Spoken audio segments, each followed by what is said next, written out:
कि जब सत्ता के पीछे शक्ति के साथ उसका समाज खड़ा होता है, 370 भी हटता है, चिदंबरम अंदर भी जाता है, और थोड़े दिन की बात और है, आज 28 तारीख है, 30 तारीख को अखबार के घोटाले में जो बेल पर हैं उन पे भी कार्रवाई शुरू होने वाली है।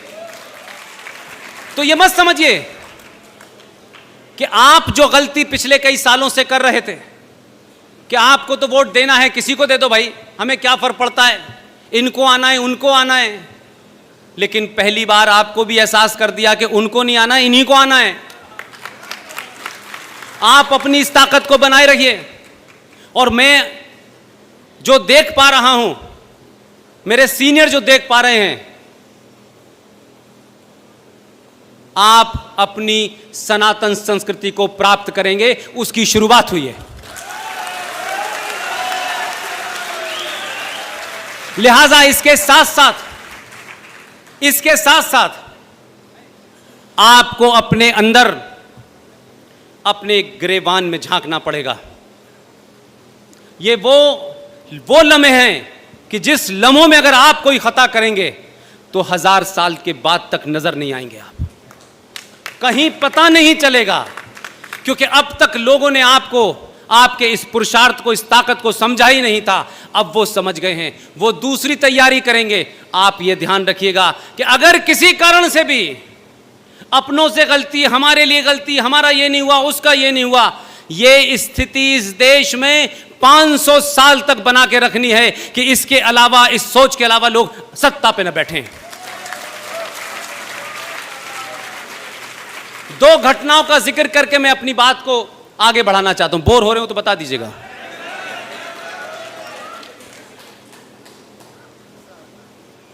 मैं अभी बॉम्बे गया, वहां एक निहायत पढ़ी लिखी और इसी उत्तर प्रदेश की बहू थी। वो,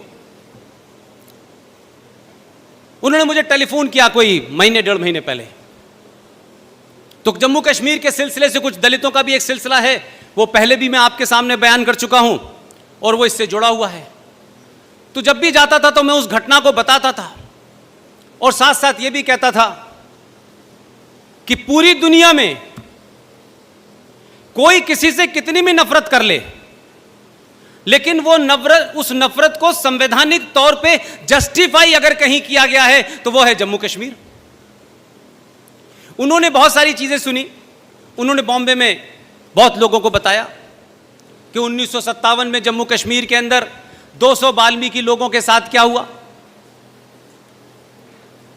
पढ़ी लिखी डॉक्टर हैं, बहुत पढ़ती हैं, संजीदा हैं। तो बड़ी मायूसी के साथ उन्होंने मुझसे कहा कि पुष्पेन जी, क्या मैं आपको भाई कह सकती हूं? मैंने कहा कहिए, इसमें किसने रोका है आपको भाई? बोली मैं आपको राखी बांधना चाहती हूं।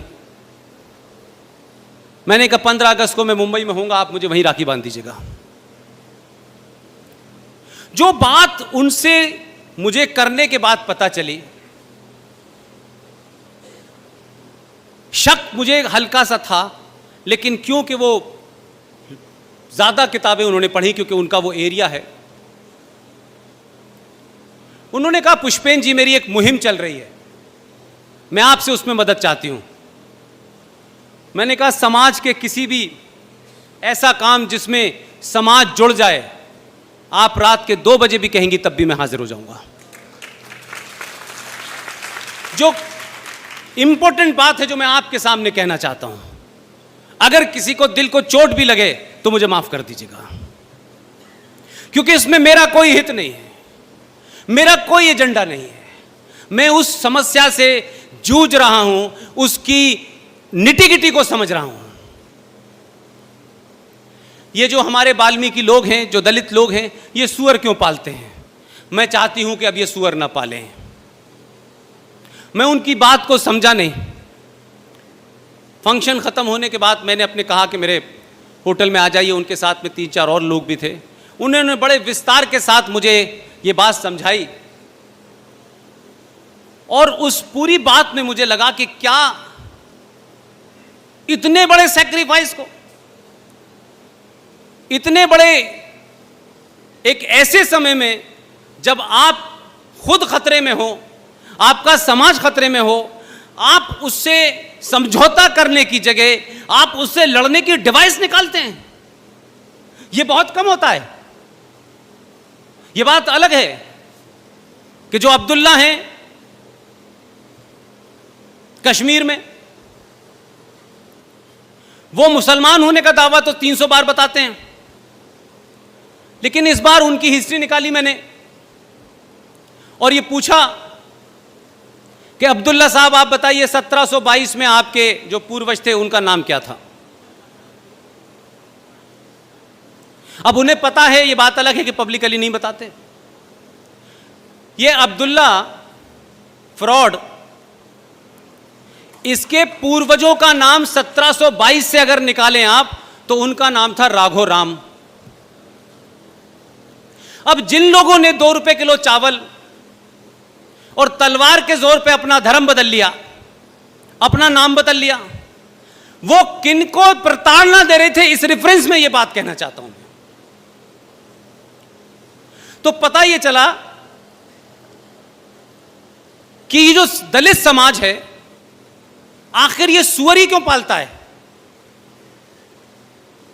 ये तो हिंदू लार्जर फैमिली का हिस्सा था, लेकिन क्योंकि उस दौर में, उस दौर की बात बता रहा हूं,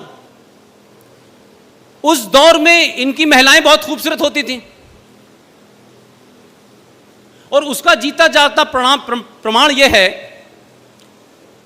कि उन्होंने कहा कि उस वक्त यह रिवाज था कि जो भी बहू आएगी गांव में वो शुरू के 3 दिन तक शेख साहब के घर पे रहेगी और यह सिलसिला चलता रहा। उनसे होने वाली जो संतानें हैं उस दौर में, उन संतानों के बारे में आप महाराष्ट्र जाइए, डॉक्टर रेखा बंडवाल से मिलिए, आज भी वो संतानें शेख दलित के नाम से जानी जाती हैं।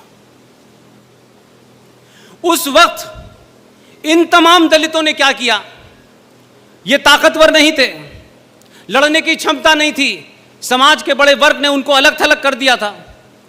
इन्होंने कहा कि हमारी बहू बेटी शेख साहब आपकी 3 दिन के लिए दुल्हन तो बनेगी, लेकिन क्या हमें यह इजाजत है, क्या हम ये आप इसकी हमें छूट दे सकते हैं कि जो हमारे कुल देवता हैं उसकी हम पूजा करने के बाद इसको हम आपके सुपुर्द कर देंगे।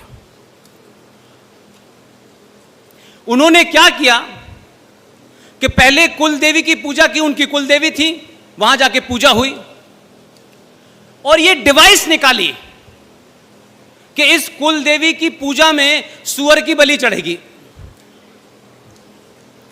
तो सुअर की बलि दी गई और फिर उसके बाद क्या कहा गया कि हमारी कुल देवता की जो जानवर की बलि चढ़ती है उस जानवर के खून में, हमारे सबके घर में जब भी बहू आती है तो आपने देखा होगा दरवाजे पे वो महावर रखते हैं थाली में, उसमें वो पैर रखती हैं और फिर घर में चलती हैं। यही रस्म है कि नहीं है?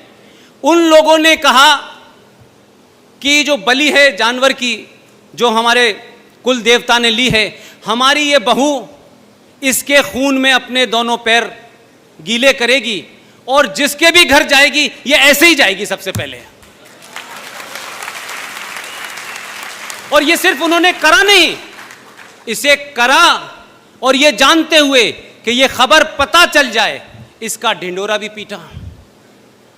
और जब ये खां साहब को पता चल गया कि सुअर को काटा गया है और उसके खून के पैर इसमें हैं, ये मेरे बिस्तर के पास आ जाएंगे तो अल्लाह मुझे तो वैसे ही खारिज कर देगा, तो पहली फुर्सत में ये रस्म उसी दिन से बंद हो गई।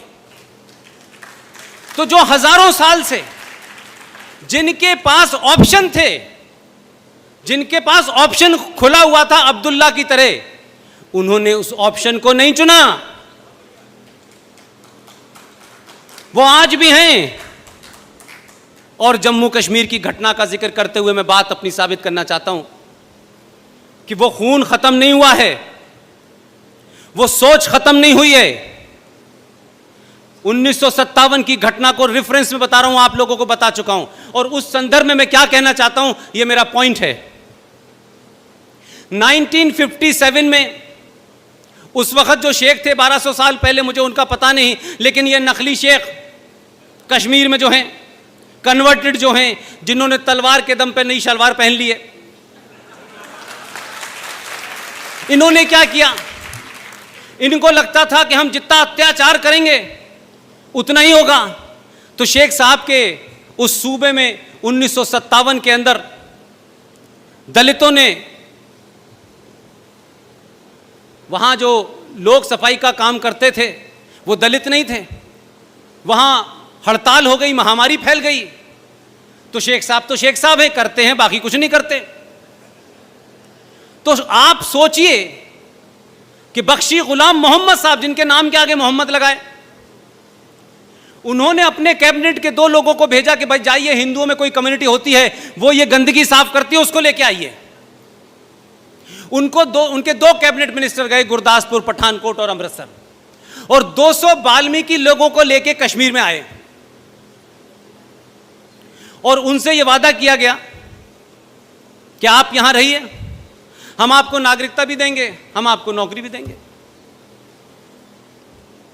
मैं उन तमाम लोगों से मिला हुआ हूं, इस 35A के दौर में सबको गले लगाया मैंने। आप सोचिए जरा, 1957 के अंदर तो भारत के अंदर इंग्लिश सिस्टम भी नहीं आया था। उस वक्त की क्या प्रथा थी कि वो शेख साहब की गंदगी जो दिन भर वो अपने पेट में इकट्ठी करते थे, वो दलित सर पे रख करके उसको शहर के बाहर डालने जाते थे। ये 1957 की घटना है। पूरे देश में इस प्रथा को, सर पे मैला ढोने वाली प्रथा को समाप्त कर दिया गया, लेकिन जम्मू कश्मीर में भारत का कानून नहीं चलता, मानी थी। उनको 1957 से लेकर के उनकी 5वीं पीढ़ी आ गई है, उनके बच्चे आज राष्ट्रीय चैंपियन हैं, MBBS करके डॉक्टर बने हुए हैं, MBA करके बने हुए हैं, इंजीनियरिंग करके बने हुए हैं। कितना दबाव आर्थिक और मानसिक और सामाजिक रहा होगा कि वो भी पिछले 60 साल से न तो वोट दे सकते थे, न उस राज्य में उनको नौकरी मिल सकती थी।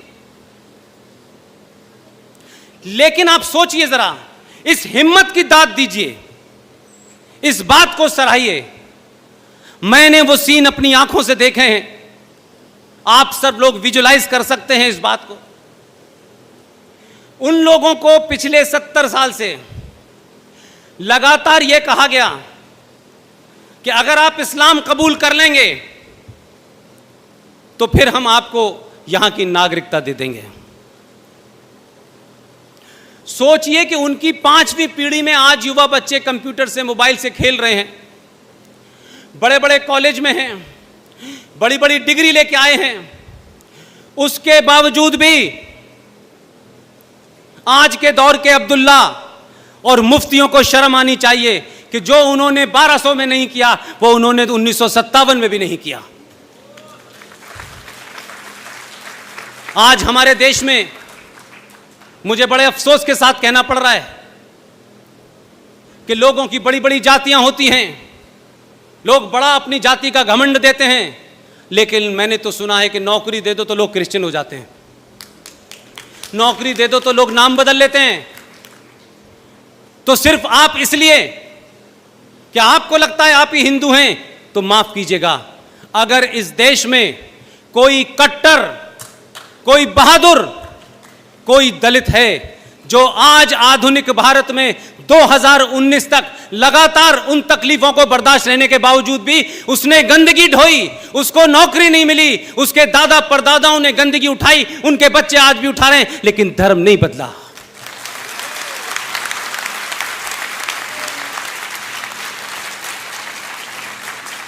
इसलिए मैं आपसे कहता हूं, प्रकृति भी, और जिसे आप भगवान कहते हैं, वो मौका जरूर देता है आपको। ऐसा नहीं है कि मौका नहीं मिलता। ये तो ऊपर वाले की ताकत और आपका पुरुषार्थ और इस देश के लोगों को सही समय पे सही चीज याद आ गई। नहीं, इतिहास का ये जो घड़ी है ये भी वैसे ही चला जाता जैसे पटेल जी के समय चला गया था। लिहाजा मैंने कई जगह कहा लोगों से कि कुछ नहीं कर सकते भाई। इस देश में एक बात आप याद करके रख लें, किसी भी जाति के आप हों, आप अगर अपने परिवार में अपनी बेटी या अपनी बेटे को इग्नोर कर देंगे, उसको यह एहसास कराएंगे कि तुम महामूर्ख हो, तुम्हें कुछ आता नहीं है, तुम चुप बैठा करो। आज आप 8 साल के बच्चे से जरा कह के तो देख लीजिए ये बात। समय बदल गया, हम सबको बदलना है। इसलिए ये जो बार बार रफीक साहब के घर जाकर के सिवैयों की ईद खाने जाते हैं, मैं कह रहा हूं कि रफीक साहब के घर जाएं, ईद की सिवैयां खाएं या ना खाएं, लेकिन हफ्ते में दलित के घर का पानी जरूर पी के आएं। आप उनको नौकरियां दे दीजिए, ये तमाम सारी चीज हैं, लेकिन इंसान की एक भूख होती है, उसको नौकरी और पैसे से ज्यादा उस समाज के अंदर इस बात की कुंठा रहती है कि मुझसे क्यों नहीं गले मिलते, ये उनसे क्यों गले मिलते हैं, मुझ में क्या कमी है। वो हमेशा आपको दूर करेगी। उनको नौकरी नहीं चाहिए, उनको पैसा नहीं चाहिए, सिर्फ एक बार गले तो लगाइए। ये 22 करोड़ लोग जो आपसे अलग हो गए हैं, जो जय भीम और जय मीम के नाम से अलग हुए हैं, यही आपकी ताकत है। सिर्फ गले लगाइए, साकी सब ठीक हो जाएगा। आपको इसके साथ साथ मैंने इसीलिए कहा कि 1000 साल की गुलामी के रहने के कारणों पे जब आप चर्चा करेंगे, अकेले में करेंगे, सामूहिक करेंगे, तो ईमानदारी के साथ करिएगा। किसी पार्टी, किसी संगठन, किसी ब्राह्मण, ठाकुर, कायस्थ, इससे बाहर निकलिए। आपने अपने कारणों से अपने आप को कमजोर किया है। आपका दुश्मन उतना ही कमजोर था जितना आज कश्मीर में नजर आ रहा है, लेकिन आपकी अपनी गलतियों ने दुश्मन को मजबूत बना दिया। लिहाजा ये वो घटनाएं हैं कि जो 1200 साल पहले नहीं बने, वो 2019 में भी नहीं कन्वर्ट हुए, उनके लिए कितनी बड़ी बात है। वो 2.5 लाख लोग आज से जम्मू कश्मीर के नागरिक भी होंगे, उनको वही सैलरीज भी मिलेंगी, और जो केंद्र सरकार की फैसिलिटीज हैं कि वहां एससी एक्ट नहीं चलता था, ना तो एससी लागू होता था, ना एसटी लागू होता था विधानसभा में, अब वो भी लागू होगा। तो जो 84 सीटें हैं उनमें दलितों का भी शेयर होगा आज से।